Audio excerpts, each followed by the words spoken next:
Et maintenant, avant aussi de dire à tous nos amis présents pourquoi nous aussi, de l'amitié judéo-chrétienne de France, nous nous réjouissons d'attribuer ce prix à notre ami Richard Prasquier, il me faut, comme l'ont fait Monseigneur Beau et Monseigneur Jordi, lire quelques messages qu'ont tenu à adresser à notre ami Richard Prasquier, des amis désolés de ne pouvoir venir ce soir. Il y a d'abord un message de M. Grand Rabbin de France, Raïm Corsia, qui est empêché d'être des nôtres, mais a voulu envoyer, en plus de ses félicitations, un message que je vous lis.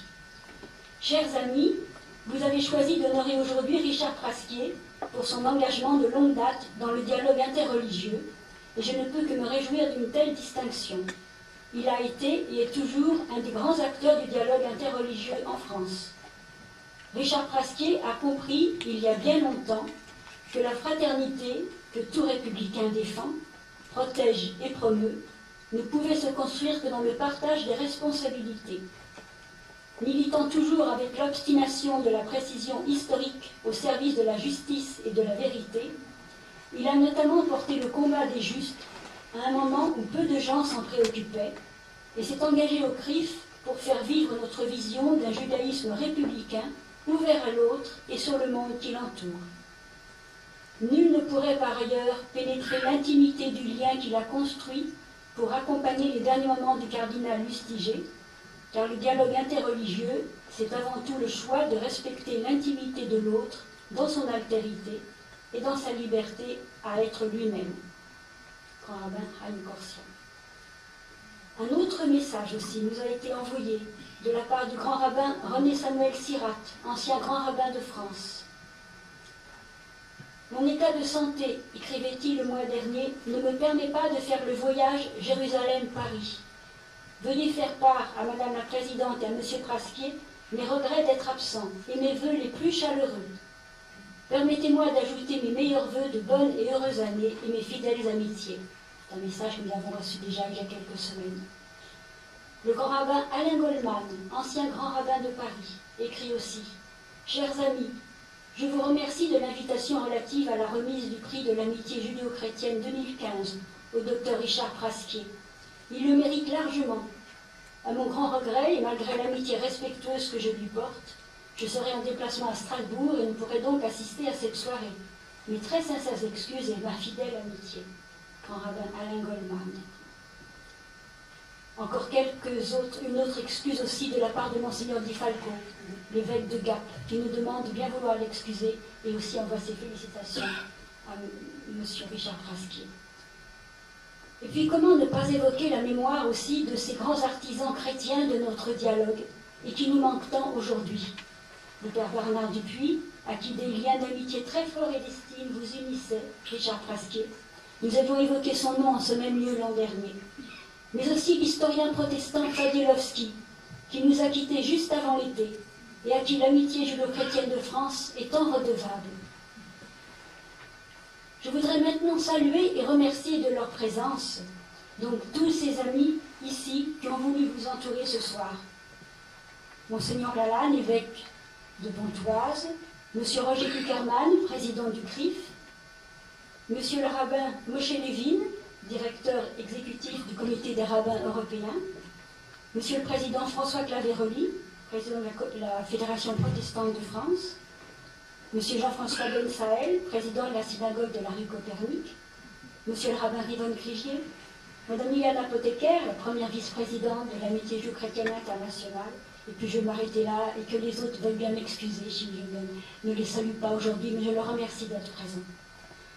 C'est donc entouré de tous vos amis ici présents ou qui vous accompagnent par la pensée de loin ou même depuis la maison du Père que je vais essayer de dire à ceux qui l'ignoraient encore pourquoi l'Amitié judéo-chrétienne de France a décidé de vous attribuer son prix annuel, même si Monseigneur Jordi l'a déjà en fait bien souvent esquissé. Il y aura bientôt 70 ans en effet que l'Amitié judéo-chrétienne de France a été fondée par Jules Isaac et quelques autres juifs et chrétiens, dont justement Fadielowski, dont j'ai évoqué à l'instant la mémoire. Comme vous, Richard Prasquier, ces juifs et ces chrétiens voulaient qu'enfin l'Église et la synagogue apprennent à se connaître et à s'estimer. Nous avons tous présents à l'esprit ces images ou ces statues de la synagogue aux yeux bandés, si souvent présente dans nos églises.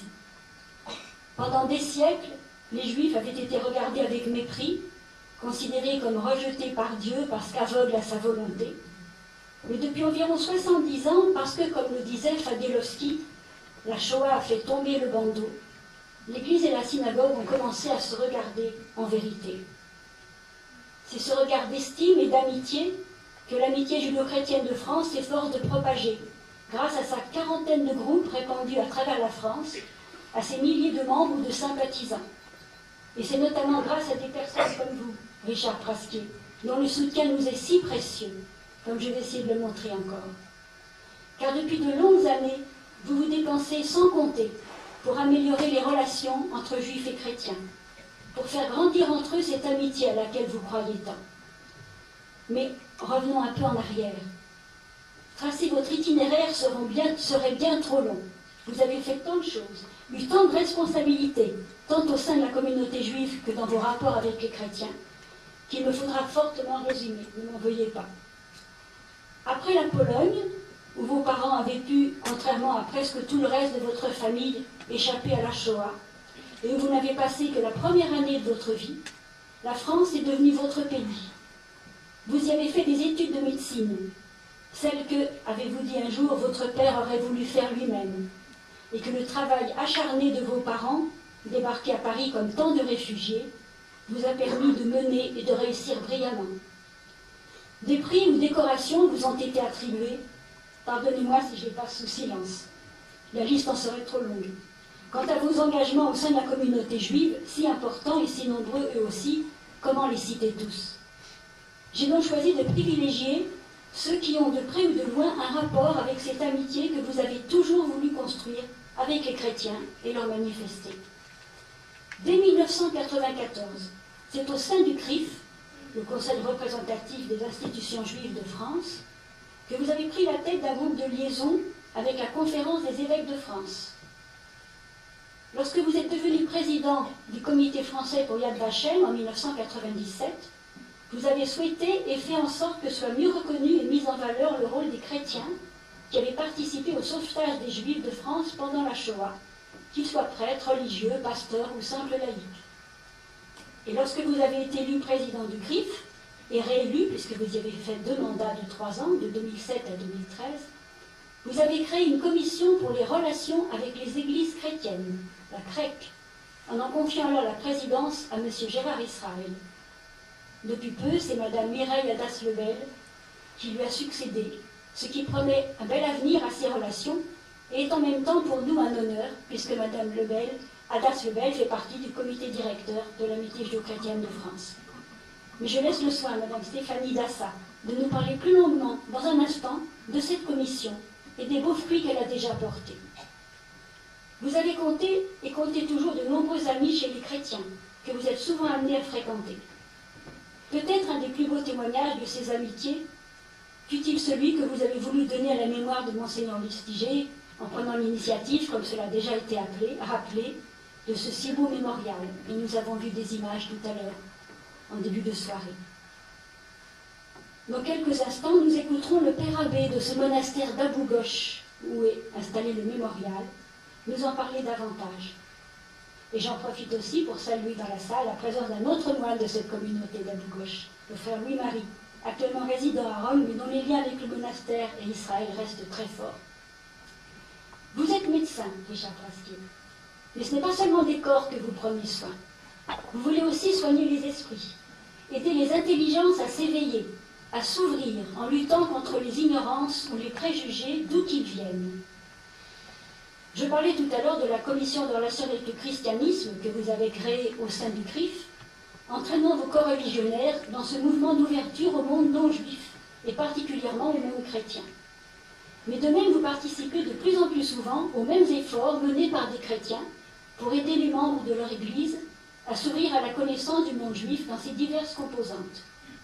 Vous êtes devenu, au fil des ans, un excellent connaisseur des relations entre juifs et chrétiens, aussi bien de leur histoire que de leur signification. C'est pourquoi l'on fait si souvent appel à vous pour des interventions dans des colloques, comme ici même l'an dernier, lors du colloque consacré à Monseigneur Lustiger et à son livre La Promesse, mais aussi dans plusieurs autres, dans des rencontres, des sessions organisées par les églises ou par les groupes de l'amitié judéo-chrétienne de France. Je donnerai quelques exemples, car je ne suis pas sûre que tout le monde les connaisse, mais il y en aurait d'autres à citer. Il y a quelques jours, vous étiez au Mans pour la journée anniversaire de Nostra Aetate, organisée par le diocèse. Et c'est vous qui avez été invité à prendre la parole. Dans un peu plus d'un mois, nous serons ensemble, vous et moi, ainsi que notre amie Liliane Apothécaire, qui est ici et qui nous fait l'honneur d'être présente. Nous serons ensemble à Tours pour une autre journée anniversaire, organisée celle-là à la demande du grand rabbin de France et préparée avec le diocèse de Tours. Vous avez été aussi invité à y prendre la parole. Ainsi encore, vous avez généreusement accepté de faire partie de l'équipe qui prépare la session de découverte du judaïsme qui aura lieu en juillet prochain au Grand Centre catholique de Paray-le-Monial, session destinée à quelques milliers de jeunes. Et comme nombre de ces jeunes se rendront peu après à Cracovie, où se dérouleront les JMJ, les Journées mondiales catholiques de la jeunesse, vous avez souhaité participer à la préparation de la rencontre de la Shoah, qu'ils découvriront alors lorsqu'ils se rendront de Cracovie à Auschwitz, puisque ces lieux sont tout proches l'un de l'autre. Ces quelques exemples suffisent à démontrer combien vous êtes venu, cher Richard, un acteur important du dialogue judéo-chrétien et même un acteur incontournable. Dans toutes ces rencontres, que ce soit avec des juifs comme avec des chrétiens, vous voulez aider chacun, quel qu'il soit, à s'ouvrir à l'autre, à comprendre que l'autre, quelle que soit sa tradition religieuse, mérite écoute et respect. Vous voulez, vous le médecin, prendre soin de l'autre pour qu'il donne le meilleur de lui-même et devienne ainsi un meilleur juif ou un meilleur chrétien. Je me demande si finalement ce n'est pas ce désir que vous avez exprimé un jour dans ce geste que pour ma part je ne peux m'empêcher de trouver à la fois étonnant et magnifique, qui a déjà été cité tout à l'heure par Monseigneur Beau, lorsque vous avez accepté un jour d'être le parrain de confirmation d'une jeune catholique, vous engageant ainsi à l'aider, vous le juif, dans la mesure de vos possibilités, à être une meilleure chrétienne. Pour toutes ces raisons, parce que vous êtes devenu pour nous, cher Richard Prasquet, un collaborateur et un ami de plus en plus fidèle, efficace et toujours disponible, l'Amitié judéo-chrétienne de France, par l'attribution de ce prix annuel, tient à vous dire sa grande reconnaissance.